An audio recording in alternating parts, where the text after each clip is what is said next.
검은콩 드실 때 제발 이렇게 드세요. 그래야 내장 지방 싹 녹아내리고 치매를 예방할 수 있어요. 검은콩이 건강에 좋다는 사실 모두 알고 있을 텐데요. 특히 내장 지방을 없애 뱃살을 뺐는데 좋다고 알고 계실 거예요. 또한 검은콩은 혈관에 쌓이는 콜레스테롤 수치도 낮춰주는 효과가 있다고 하는데요. 그래서 볶아도 먹고 밥에 넣어서도 많이 드시지 않나요? 근데 정작 우리의 뱃살은 빠지지 않고 콜레스테롤 수치도 낮아지지 않는데요. 그건 먹는 방법에 문제가 있기 때문이에요. 물론 검은콩은 몸에 좋은 역할을 하는 효능이 많이 있지만 어떻게 먹느냐에 따라 오히려 몸에 독이 될 수도 있고 반대로 효능을 극대화시킬 수 있는데요. 그래서 검은콩에 대해 아주 잘 알고 드셔야 합니다. 이미 잘 알고 계시는 것처럼 검은콩은 대표적인 블랙푸드입니다. 물론 검은깨와 흑미도 요즘 건강식으로 많이 찾으시는 식품이고요. 블랙푸드라는 게 말 그대로 껍질이 검정색이라서 블랙푸드인데요. 그렇다면 검은콩은 도대체 뭐가 그렇게 좋은 걸까요? 검은콩의 효능 중에 첫 번째는 항산화 효과입니다. 검은콩에는 플라보노이드라는 강력한 항산화 성분이 풍부하게 들어있는데요. 플라보노이드는 식물세포에 존재하는 물질로 항산화 작용을 통해 우리 몸에 산화 스트레스를 줄여주는 역할을 합니다. 산화 스트레스라는 게 뭐냐면 우리 몸의 세포가 손상되는 원인 중 하나로 이것은 환경적인 요인, 염증, 그리고 우리 몸의 자연적인 대사 과정에서 발생하는 스트레스라고 생각하시면 됩니다. 이런 산화 스트레스로 인해서 활성산소라는 물질이 생겨 세포 손상, 노화, 다양한 질병의 발병을 촉진할 수 있는 거죠. 그런데 검은콩에 들어있는 항산화제인 플라보노이드는 세포의 손상을 예방해서 우리 몸에 산화 스트레스를 줄여줍니다. 이는 노화를 느리게 하고 심장질환, 암, 알츠하이머 병 등과 같은 여러 가지 질병의 위험을 줄이는데 도움이 되는데요. 그렇기 때문에 검은콩은 플라보노이드 함량으로 인해 우수한 항산화 식품으로 간주됩니다. 검은콩의 효능 두 번째는 혈당 조절에 좋습니다. 혈당이란 간단히 말하면 우리 몸에서 음식을 소화하면서 만들어지는 당을 말하는 건데요. 이 당이 우리 몸의 에너지를 만드는데 꼭 필요하죠. 그런데 당이 너무 많아지면 몸에 나쁜 영향을 줄 수 있어요. 그래서 우리 몸은 당을 잘 조절해야 합니다. 그렇다면 검은콩이 어떻게 혈당을 조절하는 걸까요? 바로 검은콩 안에는 단백질과 식이섬유가 많이 들어있는데 단백질은 우리 몸을 튼튼하게 만드는 데 도움을 주고 식이섬유는 포만감을 느껴지게 해서 먹는 양을 줄일 수 있게 도와줍니다. 여기서 식이섬유의 역할이 중요한데요. 식이섬유는 당이 너무 빨리 몸에 흡수되는 것을 막아줍니다. 이렇게 되면 당이 천천히 몸에 흡수되어 혈당이 급격하게 오르는 것을 막아주게 되는 거죠. 검은콩의 효능 세 번째는 콜레스테롤 수치 조절입니다. 검은콩은 콜레스테롤 수치를 낮추는데 도움이 되는데요. 콜레스테롤은 우리 몸이 필요로 하는 지방 중 하나이지만 이게 너무 많으면 혈관을 막아 심근경색이나 뇌혈관 질환을 일으키는 원인이 되는 거죠. 근데 검은콩에 들어있는 식이섬유는 우리 몸에서 콜레스테롤을 흡수하는 것을 줄여주는 역할을 합니다. 그 중에서 특히 검은콩에 들어있는 용해성 식이섬유는 콜레스테롤과 결합하여 그것을 체외로 배출하는데 도움을 주는데요.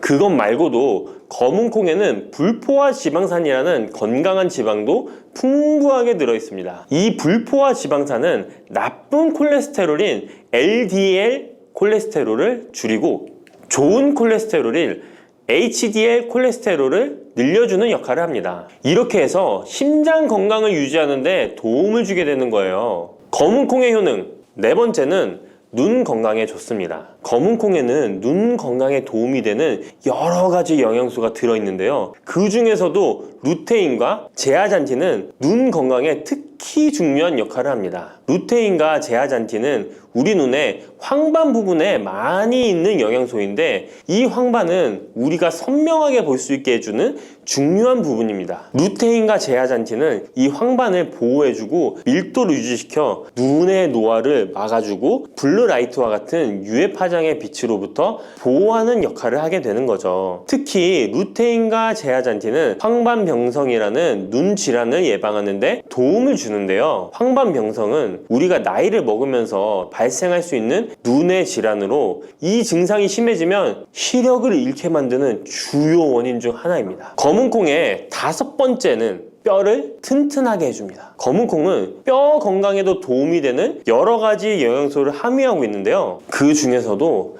칼슘과 마그네슘이 뼈 건강에 특히 중요한 역할을 합니다. 먼저 칼슘은 우리 뼈와 이를 지탱하는 치아를 만드는 주요 성분입니다. 또한 우리 몸의 다른 중요한 기능들, 예를 들어 심장 박동과 신경 전달에도 필요한 물질입니다. 이런 중요한 칼슘이 검은콩에는 풍부하게 들어있어서 꾸준히 섭취하면 뼈를 튼튼하게 해주는 게 탁월한 식품이라고 할 수 있는 거죠. 그리고 마그네슘도 뼈 건강에 중요한 역할을 하는 미네랄인데요. 마그네슘은 칼륨이 우리 뼈에 제대로 흡수되는 것을 도와줍니다. 또한 이 마그네슘은 뼈의 구조를 유지하는 데 필요하며 뼈를 강하게 만드는 데 도움을 줍니다. 검은콩의 효능 6번째는 피부 노화를 막아주는 효능이 있습니다. 검은콩에 들어있는 비타민 E, 아미노산, 그리고 항산화 성분이 피부 건강에 특히 중요한 역할을 합니다. 먼저 비타민 E는 피부를 보호하는 데 중요한 역할을 합니다. 비타민 E가 피부의 수분을 유지하는 데 도움을 주는데요. 추가로 비타민 E는 피부의 재생을 지원하고 피부 표면의 건강을 유지하는 데 필요한 지방산을 보호하는 역할까지 합니다. 이것뿐만 아니라 검은콩에 들어있는 아미노산은 우리 몸에 단백질을 만드는 데 필요한 성분인데요. 이게 왜 피부에 좋냐면 우리의 피부는 대부분 콜라겐이라는 단백질로 이루어져 있는데 바로 이 콜라겐은 피부의 탄력을 유지해 주는데 좋아서 항상 탱탱한 피부로 보이게 되는 거죠. 또한 검은콩에는 아미노산이 풍부하게 들어있는데요. 아미노산도 콜라겐 생성에 도움을 줍니다. 검은콩의 효능 7번째는 치매를 예방하는 효능이 있습니다. 검은콩에는 오메가3 지방산이라는 불포화 지방산이 들어있는데요. 이 오메가3 지방산은 우리 몸이 스스로 생성하지 못하기 때문에 식품을 통해 섭취해야 하는 필수 지방산입니다. 근데 오메가3 지방산이 뇌 건강에 매우 중요한 영향이 있다는 게 포인트인데요. 뇌는 약 60%가 지방으로 이루어져 있고 그중 대부분이 오메가3 지방산인 DHA로 구성되어 있습니다. 바로 이 오메가3가 뇌세포의 막을 구성하며 신경 전달 물질의 생성과 기능에 관여하여 학습 능력과 기억력을 향상시키는 데 도움을 줍니다. 또한 오메가3 지방산은 뇌 염증을 줄이고 뇌세포를 보호하는 역할도 하는데요. 이것은 뇌 노화를 지연시키고 뇌 질환을 예방하는 데 도움을 주게 되는 거죠. 결국 오메가3 지방산은 치매 같은 뇌질환의 위험을 감소시키는데 효과적이라고 할 수 있습니다. 검은콩의 효능 8번째는 탈모 예방에 탁월합니다. 검은콩에는 모발의 성장에 필수 성분인 시스테인이 가득한데요. 이 성분들이 혈액순환에도 도움을 줘서 탈모도 예방이 되고 새치가 생기는 것도 막아주는 모발 건강에 정말 좋은 성분이라고 할 수 있습니다. 그러니까 나이가 들수록 꼭 드셔야 하는 음식이라고 생각하시고 드셔야겠죠. 근데 이런 어마어마하게 몸에 좋은 검은콩도 드실 때 주의해야 할 점이 있는데요. 아무리 좋다고 해도 과다 섭취는 안 되는 거 아시죠? 검은콩에는 피틴산이라는 성분이 들어있는데 이는 식물이 생장하는 과정에서 필요한 미네랄을 저장하는 역할을 합니다. 하지만 이 성분이 과도하게 섭취되면 우리 몸에서 필요한 미네랄인 칼슘, 철분 등의 흡수를 방해할 수 있습니다. 검은 콩은 단백질과 식이섬유가 풍부하므로 잘 익히지 않고 먹으면 소화가 잘 되지 않을 수 있습니다. 요리하시기 전에 충분히 물에 불리고 완전히 익혀 드시면 되는데요. 하루 섭취 권장량은 50g 정도로 종이컵 1컵 정도 양이면 충분하다고 할 수 있습니다. 밥하실 때 특히 서리태 같은 검은 콩 많이 넣어 드시잖아요. 오늘부터는 충분히 물에 불리고 무조건 많이 넣는다고 좋은 건 아니니 적당량을 잘 넣어서 드시면 좋겠습니다. 근데 검은 콩 드실 때 다른 음식들과 같이 먹게 되는데요. 밥 지을 때 넣거나 다른 음식과 같이 먹기도 하는데 같이 먹으면 오히려 독이 되는 음식이 있다는 거 아시나요? 검은 콩과 함께 먹으면 독이 되는 음식 첫 번째는 우유입니다. 유명한 검은 콩두유, 우유도 있는데 무슨 소리를 하시는지 하는 분들도 계실 거예요. 어떤 분들은 우유에 콩을 넣어서 이런 식으로 갈아서 드시는 분들이 있는데요. 이게 오히려 몸에 안 좋은 영향을 미칠 수도 있는 거죠. 왜냐면 검은 콩과 우유를 동시에 섭취하면 피틴산과 칼륨 사이에 상호작용이 발생할 수 있는데요. 검은 콩에는 피틴산이라는 성분이 들어있는데 피틴산은 식물이 생장하는 과정에서 필요한 미네랄을 저장하는 역할을 합니다. 이 성분은 우리 몸에서 필요한 미네랄인 칼슘, 철분 등의 흡수를 방해할 수 있습니다. 반대로 우유는 칼슘의 중요한 공급원이고 우리 몸에서는 칼슘이 뼈와 이를 구성하여 신경, 근육 기능, 혈액 응고 등에 꼭 필요한 성분이죠. 근데 피틴산이 풍부한 검은 콩과 칼슘이 풍부한 우유를 같이 먹으면 피틴산이 칼슘의 흡수를 방해하여 우유의 영양소가 제대로 흡수되지 않을 수 있습니다. 같이 드시면 절대 안 되거나 나쁜 큰 영향을 미친다는 것이 아니라 각각의 영양소의 섭취 목적으로는 따로 먹는 걸 추천드리는 거예요. 오해하시면 안 돼요. 검은 콩과 함께 먹으면 독이 되는 음식 두 번째는 토마토입니다. 왜냐면 토마토가 콩의 단백질 흡수를 방해하고 소화를 어렵게 만들 수 있는 산성이기 때문인데요. 토마토의 산성 성분이 단백질의 흡수를 방해하면 콩에 충분히 있는 단백질이 몸에 흡수가 안 되어 콩의 영양 가치가 아무런 의미가 없게 되는 상황이 올 수 있는 것입니다. 또한 토마토의 산성 성분은 이미 단백질이 풍부하고 소화하기 어려운 콩을 더욱 소화하기 어렵게 만들 수 있습니다. 그렇지 않아도 나이가 들면 신진대사가 활발하지 않아 소화가 안 되는데 소화불량을 일부러 만들 필요는 없겠죠? 검은 콩과 함께 먹으면 독이 되는 음식 세 번째는 달걀입니다. 달걀에는 비타민 A가 풍부하게 들어있는데요. 비타민 A는 우리 몸의 면역 시스템을 강화시키며 시력을 유지하는 데 필요하고 세포의 성장과 분열에 중요한 역할을 합니다. 그리고 검은 콩에는 트립신이라는 아미노산이 들어있는데요. 트립신은 우리 몸에 단백질을 만드는데 필요한 중요한 구성 요소이며 신경 전달 물질인 세로토닌과 멜라토닌의 생산에도 필요한 아미노산입니다. 그런데 달걀의 비타민 A와 검은 콩의 트립신이 함께 섭취되면 어떻게 될까요? 둘 사이에 화학적 상호작용이 발생하여 소화 과정에 영향을 미칠 수 있는데요. 이 상호작용은 단백질의 소화를 방해하거나 비타민 A의 흡수를 저해하게 되는 거죠. 트립신은 소화 효소의 활동을 저해하는 특성이 있습니다. 따라서 트립신이 풍부한 검은 콩과 비타민 A가 풍부한 달걀을 함께 섭취하면 좋은 영양소를 흡수 못하는 결과를 가져올 수 있습니다. 앞으로는 무심코 검은 콩과 같이 먹을 때 독이 되는 음식은 같이 안 드셨으면 좋겠습니다. 그렇다면 같이 먹을 때 궁합이 정말 잘 맞는 음식도 있지 않을까요? 정말 찰떡궁합인 음식들도 있습니다. 검은 콩과 궁합이 정말 잘 맞는 음식 첫 번째는 흰 쌀밥입니다. 이미 다들 밥에 검은 콩 넣어서 드시잖아요. 밥하고 검은 콩은 그만큼 궁합이 잘 맞는다고 알고 계신 거죠. 검은 콩에 들어있는 식이섬유는 소화 과정에서 천천히 분해되고 흡수되어 장기간 동안 포만감을 유지시키는데 도움이 되는데요. 밥과 함께 섭취하면 이런 효과가 더욱 증가를 하게 돼서 다이어트에도 효과적이라고 할 수 있습니다.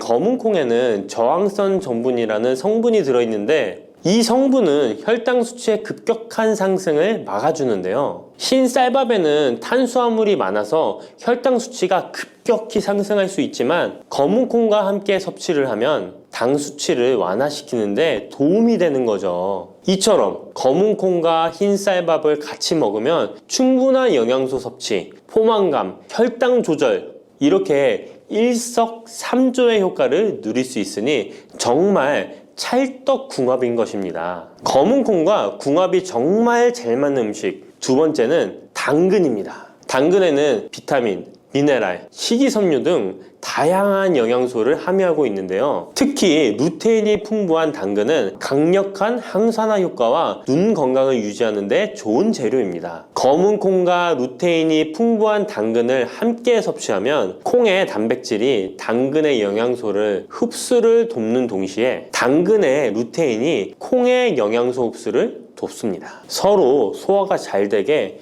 영양소 흡수가 잘 되게 도와주는 음식인 거죠. 당근 말고도 시금치와 같은 채소도 같은 역할을 하니 식사하실 때 당근이 들어간 음식이나 시금치 나물 같은 음식들과 같이 드시면 효과가 정말 좋을 거라 생각합니다. 검은 콩과 궁합이 정말 잘 맞는 음식 세 번째는 닭고기입니다.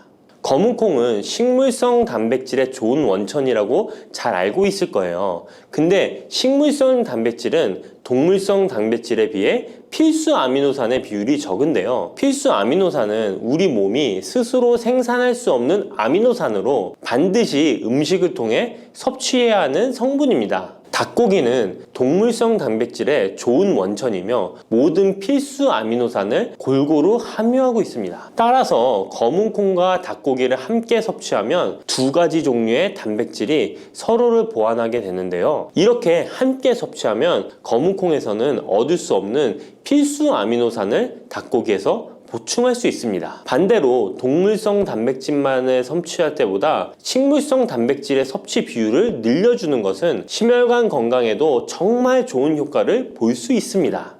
녹두는 이렇게 드셔야 당뇨가 예방되고 혈당이 쑥 떨어집니다. 한의학에서는 약으로 사용할 정도로 약효가 뛰어난 식재료가 녹두입니다. 우리 선조들은 이 약효를 잘 알고 일반 가정에서도 많이 사용했습니다. 이런 녹두가 만병의 근원인 고혈압과 당뇨에도 좋다는 사실 알고 계셨나요? 그런데 이렇게 좋다는 녹두도 잘 알고 드셔야 하는데요. 잘못 드시면 우리 몸에 독이 될 수도 있고 잘 드시면 보약이 될 수도 있습니다. 녹두는 어떻게 또 무엇과 먹어야 되고 주의할 점은 무엇인지 모두 알려드릴게요. 녹두에 약간 거친 식감을 싫어하시는 분들이 껍질을 까고 녹두 속 알맹이만 드시는데요. 녹두에 놀라운 영양 성분들이 거의 다 껍질에 있기 때문에 녹두 껍질은 반드시 함께 드셔야 합니다. 녹두에는 식이섬유가 풍부하고 소화를 돕는 효소가 많아 소화가 잘 안 되는 분들이 드시면 도움이 되는데요. 녹두에 풍부한 식이섬유가 장 운동을 활발하게 하고 소화를 돕는 효소가 장내의 유익균을 풍성하게 해줘 장 건강을 개선해 줄 수 있습니다. 우리 선조들은 기억력이 많이 약해진 환자에게 녹두죽을 먹여 몸을 회복시켜 주었는데요. 그만큼 몸이 약해진 환자들의 몸에도 흡수가 잘 될 만큼 녹두가 우리 몸에 좋다는 것이죠. 놀랍게도 녹두에는 마그네슘, 칼슘과 같은 미네랄 성분들도 풍부한데요. 이 풍부한 칼슘은 골다공증을 예방하고 뼈를 튼튼하게 하는 효과가 있습니다. 칼슘이 뼈를 이루는 주성분인 것은 잘 알고 계시죠? 마그네슘은 이런 필수 미네랄인 칼슘의 흡수를 도와주기 때문에 녹두가 뼈 건강에도 놀라운 효능을 발휘할 수 있는 것입니다. 그런데 녹두는 성질이 차기 때문에 몸이 찬 분들은 주의해서 드시는 게 좋은데요. 이 때문에 녹두의 껍질을 벗기고 드시는 분들이 있습니다. 하지만 마늘과 함께 드신다면 몸이 찬 분들도 조금 더 편안하게 녹두를 드실 수 있습니다. 마늘의 따뜻한 성질이 녹두의 찬 성질을 중화시켜주기 때문이죠. 이뿐만 아니라 마늘이 대표적인 항암식품인 사실은 알고 계시잖아요. 마늘에는 S알리시스테인과 알리신이라는 성분이 풍부해서 암세포를 억제하고 사면시켜주는 효능이 있습니다. 또한 강력한 항산화 성분인 폴리페놀이 많이 들어있어서 나쁜 콜레스테롤의 성장을 막아 혈관을 깨끗하게 만들어주기 때문에 심혈관 질환에 매우 탁월하답니다. 이뿐만 아니라 체내 지방의 대사를 촉진하여 지방 분해를 통해 체지방을 제거하고 비만을 예방하는 효능까지 있는 놀라운 식품이죠. 그래서 마늘을 녹두와 함께 드시면 시너지 효과가 있기 때문에 우리 몸에 보약이 될 수 있습니다. 마늘과 녹두를 함께 먹을 수 있는 가장 간단한 방법은 마늘 녹두밥을 지어 먹으면 되는데요. 녹두를 물에 충분히 불려서 밥을 하시면 녹두 껍질의 거친 식감을 완화시켜 편하게 드실 수 있습니다. 그리고 우리가 녹두하면 생각나는 대표적인 음식이 녹두 빈대떡이 있는데요. 맛있는 녹두 빈대떡에 돼지고기를 갈아서 함께 부쳐 먹기도 하죠. 이 방법은 영양학적으로도 탁월한 조합이 됩니다. 녹두에 부족한 필수 아미노산인 트립토판 같은 성분이 돼지고기에 풍부하게 들어있기 때문인데요. 트립토판이나 메티오닌 같은 필수 아미노산은 우리 몸에서 합성되지 않아 반드시 음식을 통해 섭취해야 합니다. 돼지고기가 이런 아미노산의 훌륭한 공급원이 될 수 있기 때문에 나이가 들면서 기력이 약해진 분들이 녹두와 돼지고기를 함께 드시게 되면 기력 회복에 좋은 효과를 보실 수 있습니다. 또한 돼지고기에는 단백질이 풍부하여 근육을 튼튼하게 하는데 도움을 주고 풍부한 비타민 B1은 피로 회복과 신경 안정에도 매우 효과적입니다. 철분도 풍부해 나이가 들며 부족해지는 철분 보충에도 효과를 볼 수 있고 필수 지방산인 리놀렌산이 많아 동맥경화와 고혈압 같은 성인병의 예방, 아연, 셀레늄, 비타민 B6 등의 영양소가 면역력을 강화하는 데에도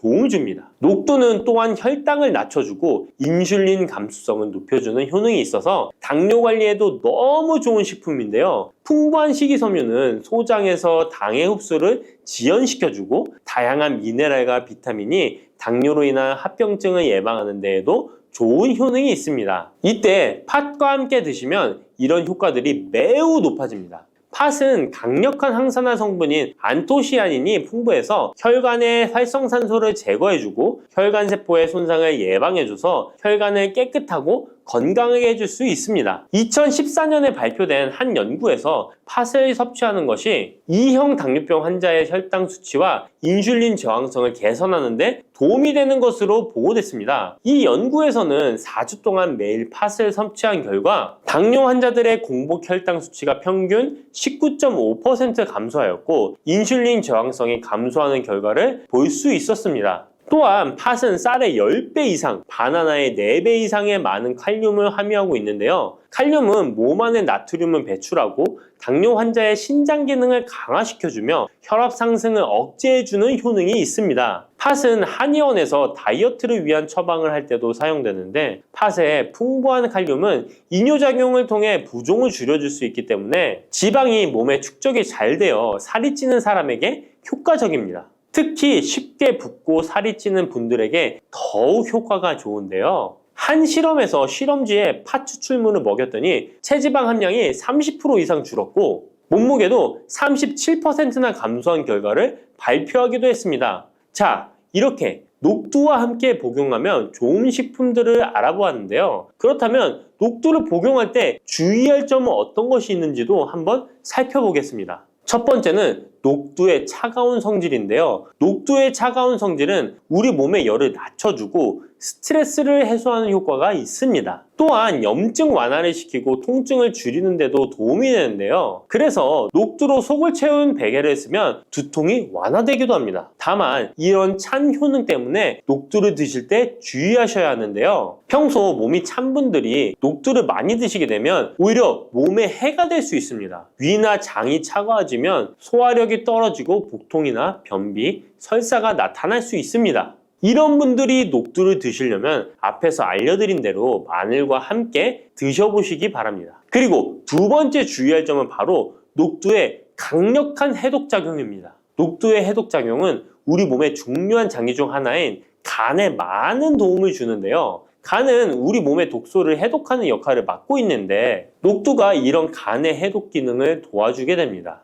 녹두의 풍부한 단백질과 펩타이드는 간 해독작용에 필요한 글루타치온의 원료를 공급해주며 체내에 중금속과 독성물질과 결합하여 몸 밖으로 내보내는 역할을 하게 됩니다. 특히 중금속 해독 연구에서는 납, 카드뮴 등의 흡수를 억제하거나 배출을 도와서 독성 완화 효과를 보여주기도 했습니다. 하지만 이런 효과가 우리가 보약을 복용하는 경우에는 상극이 될 수 있습니다. 보약의 효과가 녹두의 해독작용 때문에 많이 사라져버릴 수 있기 때문입니다. 그래서 한의원에서 한약을 지으면 녹두나 숙주나물을 먹지 말라고 얘기하는 겁니다. 이런 녹두의 해독작용은 녹두의 껍질에 있는 성분 때문에 나타나게 되는데요. 따라서 껍질을 제거하고 만든 요리나 녹두 전분으로 만든 청포묵, 녹두당면을 드시면 녹두의 해독작용은 누릴 수가 없습니다. 물론 녹두 껍질을 제거해도 알맹이에 영양 성분들이 풍부한데요. 해독작용이 필요한 경우에는 껍질을 제거하지 않고 복용하시는 게 좋습니다. 세 번째로 복용 시에 주의할 점은 녹두의 풍부한 칼륨입니다. 앞에서 얘기했던 것처럼 칼륨은 나트륨을 배출해주며 당뇨와 고혈압에 도움이 되지만 신장이 약하신 분들에게는 간혹 독이 될 수 있습니다. 신장이 약하신 분들이 녹두를 필요 이상 많이 드시게 되면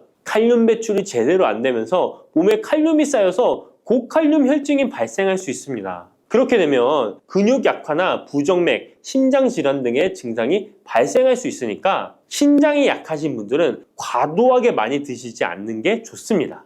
침침한 눈이 밝아지고 뱃살이 쏙 빠지려면 단호박을 이렇게 드셔야 합니다. 호박이 넝쿨채에 굴러 떨어졌다라는 표현 아시나요? 큰 힘을 들이지 않으면서 우연히 좋은 일이 생기거나 큰 성과를 거둘 때 이런 속담 쓰이죠? 옛부터 단호박은 그 자체로 맛있고 영양가가 풍부한 식품으로 많은 사랑을 받아온 채소인데요. 맛있는 단호박이 우리 건강에 다양한 효능을 제공하는 사실 알고 있나요? 그리고 단호박에 관한 건강한 삶을 사는데 도움이 되는 정보들 같이 알아보실게요. 단호박은 맛도 좋고 건강에 많은 효능을 가지고 있는 정말 훌륭한 식품인데요. 이런 단호박의 놀라운 효능들 5가지 바로 알려드릴게요. 단호박의 첫 번째 효능은 바로 심혈관 건강 개선입니다. 단호박에는 불포화 지방산과 식이섬유가 풍부하게 들어있는데 이런 성분들이 혈중 콜레스테롤 수치를 조절하고 혈액순환을 원활하게 도와줍니다. 또한 이 불포화 지방산은 체내에 축적된 나쁜 콜레스테롤을 감소시키고 혈관벽을 건강하게 유지하는 데에도 효과가 있습니다. 또한 단호박에 포함된 칼륨은 혈압 조절에도 효과적인데요. 칼륨은 나트륨의 작용을 중화시켜 혈압 상승을 방지하는 데 도움을 주게 되는데 그래서 칼륨이 풍부한 단호박은 고혈압 예방과 관리에 유익한 식품인 것이죠. 평소에 심혈관 질환이 걱정되거나 고혈압을 관리하고자 하는 분들에게 단호박은 매우 좋은 식품인데요. 단호박을 자주 섭취하면 혈액순환이 개선되고 혈압이 안정되므로 심장질환 예방에 매우 효과적이기 때문에 심혈관 건강을 지키는데 큰 도움이 됩니다. 심혈관 건강, 이제부터는 단호박으로 예방해보세요. 단호박의 두 번째 효능은 다이어트에 효과가 좋다는 것입니다. 단호박은 저칼로리 식품으로 다이어트를 할 때 섭취하면 매우 좋은 음식인 거 아시나요? 단호박의 열량은 100g에는 약 40에서 50kcal 정도밖에 안 되는데요. 보통 다이어트 하실 때 고구마 많이들 드시죠? 고구마의 열량은 100g당 약 85에서 110kcal인데요. 단호박의 칼로리는 고구마의 반도 안 되는 것이죠. 그래서 단호박은 다이어트 할 때 칼로리 걱정 없이 먹을 수 있습니다. 거기다 단호박은 식이섬유도 풍부해서 포만감을 오래 유지시켜줍니다. 이런 특징 덕분에 간식 대신 단호박을 드시면 과식을 방지할 수 있고 체중 조절에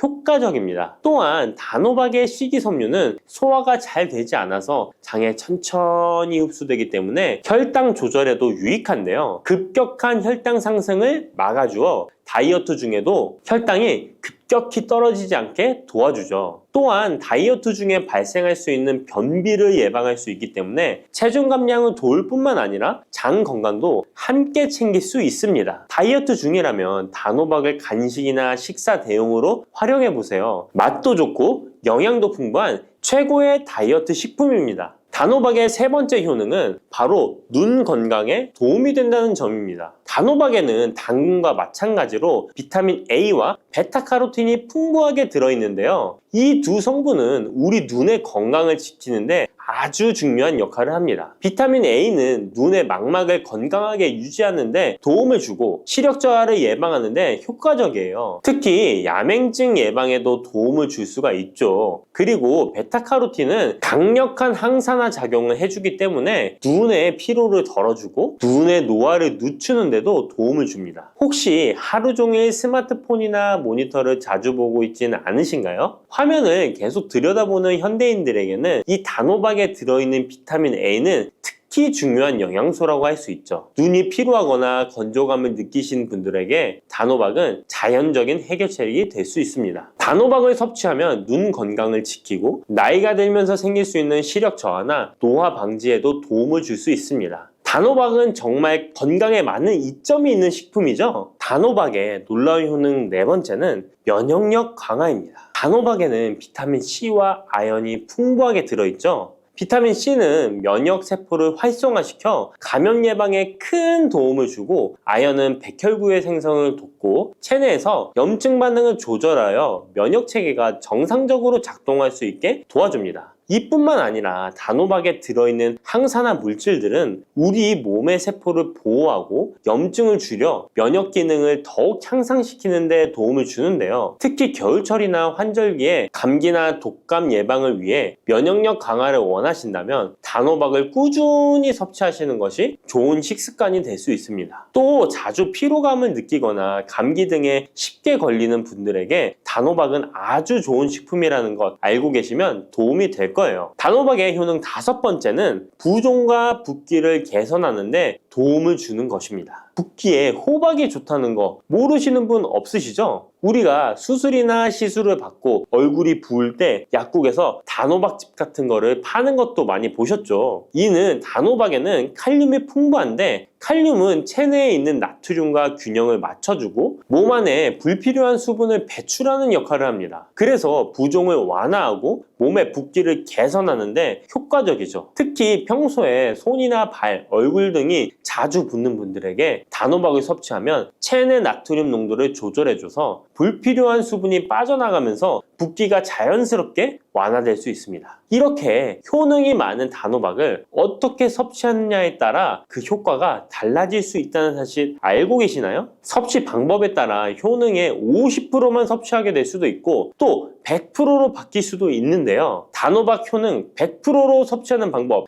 바로 소개해 드릴게요. 이 단호박 건강을 위해 섭취하는 방법 첫 번째는 껍질까지 섭취하는 것입니다. 단호박의 껍질은 과육과 견주어 봐도 손색 없을 정도의 많은 영양소를 포함하고 있는데요. 단호박의 껍질에는 대부분의 폴리페놀이 함유되어 있어 드실 때는 꼭 껍질까지 함께 드셔야 합니다. 단호박 껍질에는 단호박 속 알맹이에 없는 페놀산이 들어있는데요. 이 페놀산은 노화를 방지하며 혈액순환을 도와 심혈관 질환 예방에도 효과적입니다. 또한 껍질에는 비타민 A와 비타민 C, 항산화 물질들이 포함되어 있어 피부 건강과 면역력 강화에도 효과적입니다. 그래서 단호박을 섭취할 때는 꼭 껍질까지 함께 먹는 것이 좋은데요. 물론 껍질을 먹을 때는 꼭 깨끗하게 세척을 하고 농약이나 불순물이 묻어있지 않은지 잘 세척하고 확인하는 것이 매우 중요합니다. 그리고 껍질이 두껍고 질기게 느껴진다면 부드럽게 찌거나 껍질째 구워서 섭취하면 훨씬 더 편하게 먹을 수 있습니다. 단호박은 버릴 게 하나 없는 채소인데요. 호박잎도 몸에 매우 유익하다는 거 알고 계셨나요? 호박잎은 비타민 A, C, 칼슘, 철분이 풍부해서 뼈 건강에도 도움이 되고 또한 항산화 성분이 많아 체내 염증을 줄이고 소화 기능을 돕는 데에도 효과적인데요. 특히 피로 회복에 좋고 체내 독소를 배출하는 데 도움을 줍니다. 호박잎은 찜이나 볶음 등으로 다양하게 요리하여 섭취할 수 있습니다. 호박잎을 섭취하는 것도 단호박을 더 효과적으로 활용하는 좋은 방법이니 버리지 말고 꼭 같이 드셔보세요. 단호박을 먹을 때 호박씨를 빼놓을 수 없죠. 있는데요. 호박씨가 수면에 도움을 준다는 것 들어보셨나요? 호박씨에는 트립토판이라는 성분이 들어있어서 이 성분은 수면 개선에 큰 도움이 됩니다. 트립토판은 세로토닌과 멜라토닌으로 변환되는데 이 두 물질은 우리의 수면 리듬을 조절하는데 중요한 역할을 하죠. 그래서 불면증이나 수면의 질이 낮은 분들에게 호박씨는 정말 유용한 식품입니다.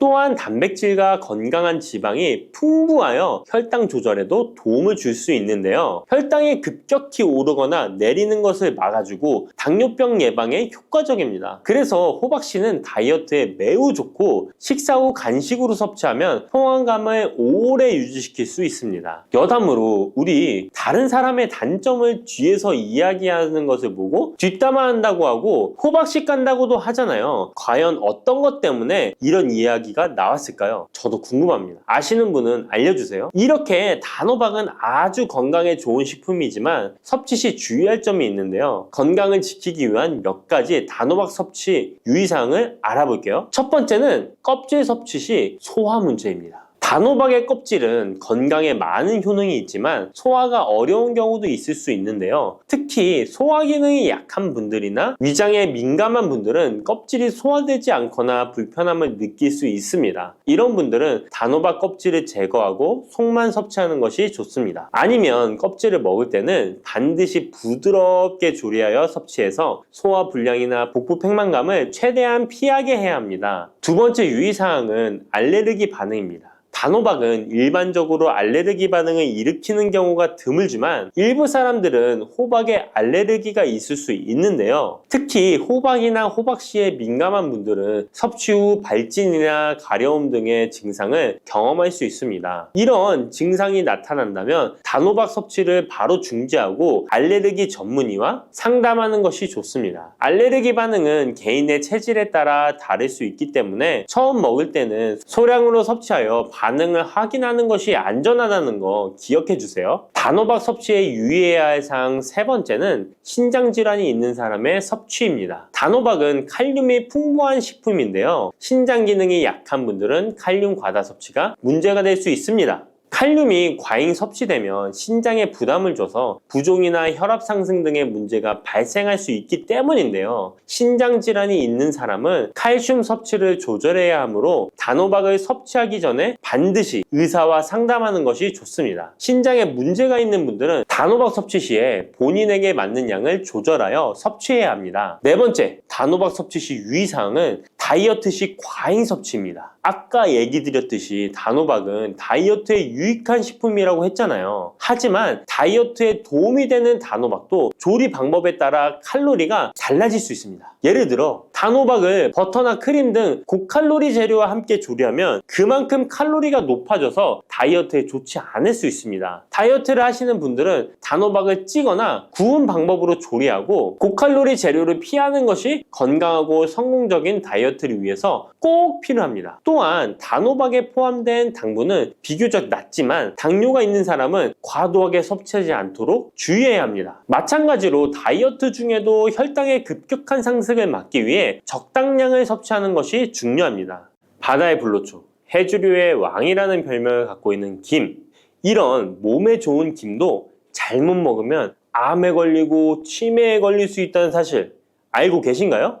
아무리 좋은 음식도 제대로 알고 드실 때 건강을 지키는 보약이 될 수 있는 것이죠. 식탁 위에 빼놓을 수 없는 반찬, 김의 효능 5가지. 김을 드실 때 주의해야 될 분들, 그리고 김과 함께 먹으면 보약이 되는 최고의 음식과 김을 굽는 방법, 좋은 김을 고르는 방법까지 김에 대한 모든 것 알려드릴게요. 입맛도 없고 마땅한 반찬도 없을 때 김 하나만 있어도 밥 한 그릇 뚝딱 해치울 수 있지 않나요? 저도 마찬가지지만 저희 아이들도 김 하나만 있어도 반찬 투정 안 합니다. 이렇게 밥 반찬으로도 최고지만 요즘 전 세계에서 우리나라 문화에 열광을 하며 우리나라 음식에도 관심이 많은데요. 최근에는 특히 바로 이 김에 대한 관심도 높아졌습니다. 냉동김밥이 어마어마하게 많이 팔리면서 김에 대한 인기도 높아져 과자처럼 간식으로 김을 많이 먹고 있다고 하네요. 전 세계적으로 선풍적인 인기를 끌고 있는 김의 첫 번째 효능은 바로 뇌를 건강하게 해서 치매를 예방하는 데 좋다는 것입니다. 김에는 뇌신경을 활성화시키는 비타민 B1과 비타민 B2가 풍부하게 들어있는데요. 이 비타민들이 뇌세포의 건강을 유지하고 신경 전달 물질을 생성하는 데 도움을 주어 기억력을 향상시키고 뇌를 계속해서 활성화시켜줍니다. 또한 미네랄 성분들이 풍부하여 뇌 기능을 활성화하는 데 도움을 주어 치매를 예방할 수 있습니다. 그리고 김에는 포피란이라는 수용성 식이섬유가 풍부하게 함유되어 있는데요. 이 포피란은 혈관 내에 나쁜 콜레스테롤 LDL 수치를 떨어뜨려주는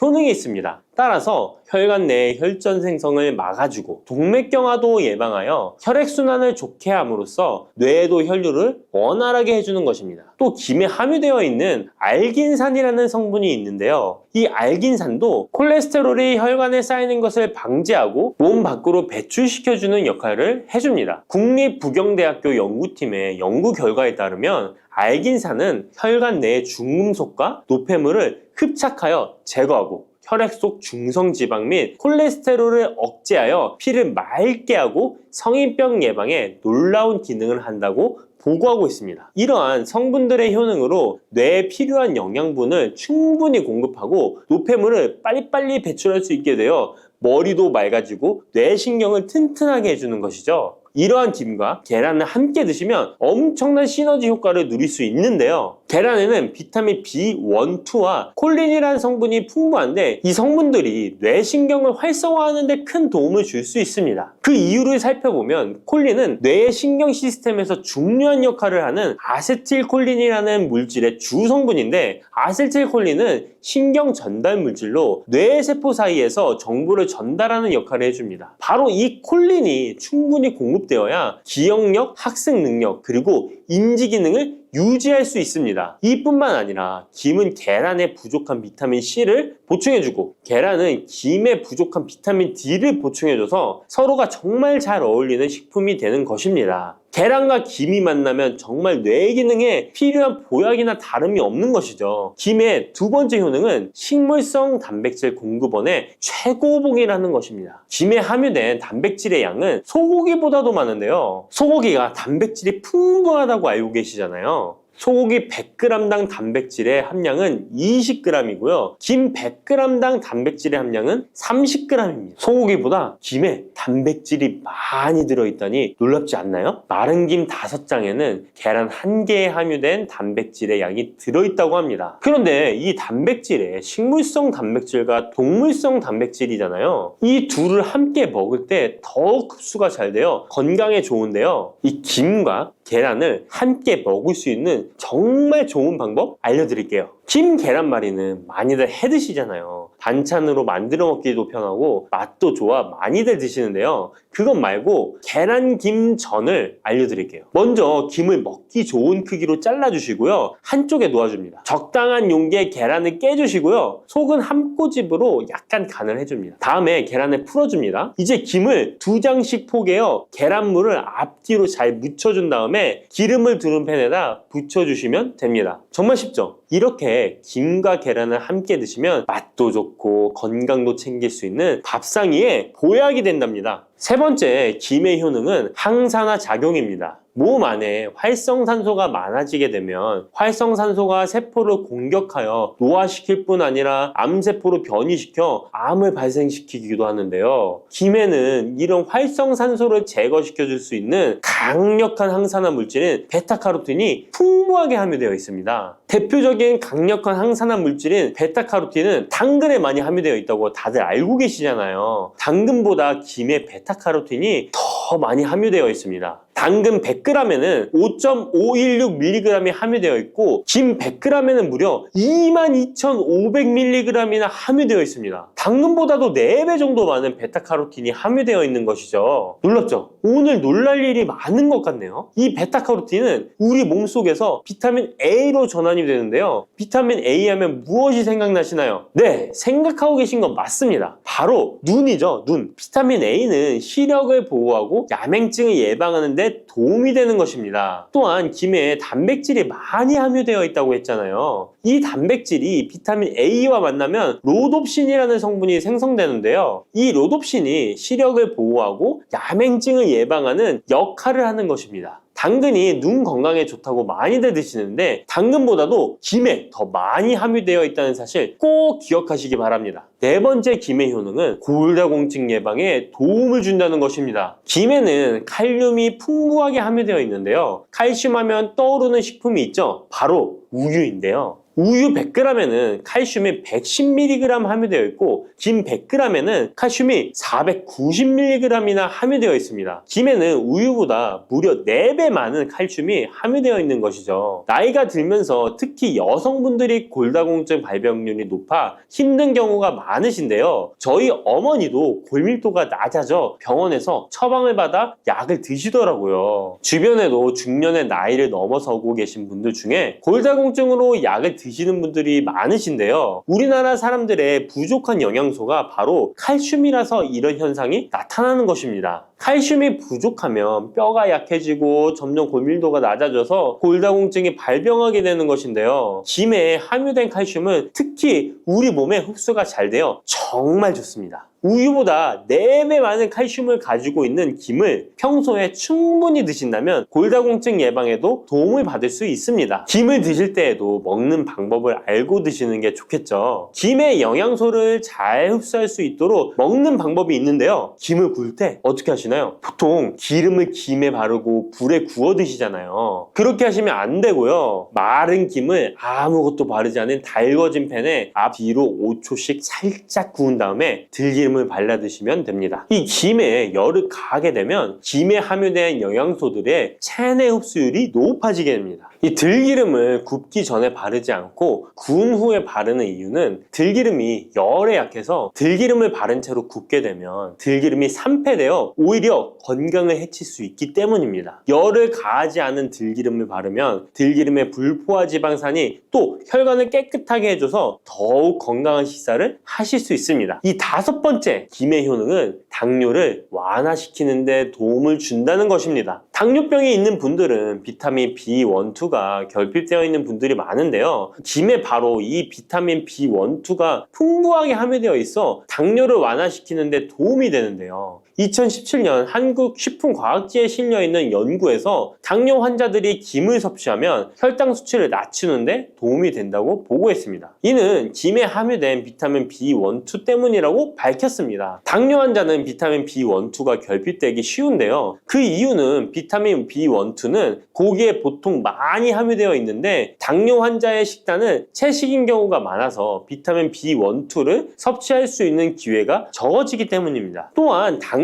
환자에게 처방되는 메트포르민 계열의 성분들의 약물이 비타민 B1, 2의 흡수를 방해해 비타민 B1, 2가 결핍될 가능성은 더욱 높아집니다. 당뇨 환자들은 고혈당으로 인해 신경이 많이 손상이 되는데요. 이 때문에 손발끝이 저리거나 통증이 오는 신경합병증이 발생하게 됩니다. 이 증상을 완화시키고 신경이 손상되지 않도록 보호하는 역할을 비타민 B1, 2가 해주는 것입니다. 이런 이유로 당뇨 환자는 비타민 B1, 2의 섭취를 신경 써서 해주는 것이 좋지만 말씀드린 대로 육류 식단은 또 당뇨 환자의 식단에 잘 들어가 있지 않죠. 그래서 비타민 B1, 2가 풍부한 김을 섭취하는 것이 당뇨 환자에게 정말 좋은 대안이 되는 것입니다. 비타민 B1, 2의 하루 권장 섭취량은 2.4mg인데요. 이는 자르지 않은 김 한 장만 섭취해도 충분히 섭취할 수 있는 양입니다. 당뇨가 있는 분들이라면 오늘부터 식사하실 때 김을 꼭 드셔야겠죠? 다만 시중에 판매되는 조미김은 기름에 구워지고 그 기름이 산패될 가능성이 높아 오히려 건강에 해로울 수 있으니까 알려드린 대로 마른 김에 기름을 바르지 않고 달궈진 팬에 살짝 구워 드시기 바랍니다. 그런데 이렇게 평소에 많이 드시고 계신데 잘못 드시면 건강을 해칠 수도 있다는 사실 알고 계신가요? 특별히 갑상선이 약하신 분들은 김을 섭취하는데 주의하셔야겠습니다. 갑상선은 우리 몸에서 가장 중요한 내분비 기관 중 하나인데요. 갑상선은 목 부분 기관지 아래에 위치한 나비 모양의 내분비 기관입니다.